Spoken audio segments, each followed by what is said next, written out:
আজ আমি তোমাদের জন্য একদম ভিন্ন স্বাদে ডিমের ঝোলের রেসিপি নিয়ে হাজির হয়েছি। প্রথমেই কিন্তু নুন আর হলুদ দিয়ে সর্ষের তেল গরম করে সেদ্ধ করে রাখা ডিমগুলো লালচে করে ভেজে একদম তুলে রাখবো। এরপর বড় বড় করে কেটে রাখা আলু সেই তেলে নুন আর হলুদ দিয়ে ভেজে তুলে রাখবো।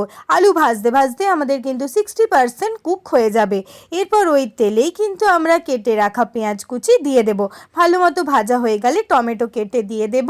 ঢাকা দিয়ে কিছুক্ষণ টমেটোটা নরম হতে দেব।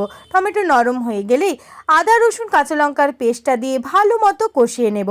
গুঁড়ো মশলা দিয়ে ভালো মতো তেল ছাড়া অবধি অপেক্ষা করব। এরপর যেটা মেন পার্ট, গোটা রসুন আমরা ব্যবহার করব। ভালো মতো কষিয়ে নিয়ে সামান্য জল দিয়ে ভেজে রাখা আলু দিয়ে ফুটতে দেব। ফোটা শেষ হলে এরপর ভেজে রাখা ডিমগুলো দিয়ে আরও 10 থেকে 15 মিনিট ফুটিয়ে নেব। শেষে দেব স্বাদ মতো নুন, ভাজা মশলার গুঁড়ো আর ঘি। ব্যাস রেডি। টাটা।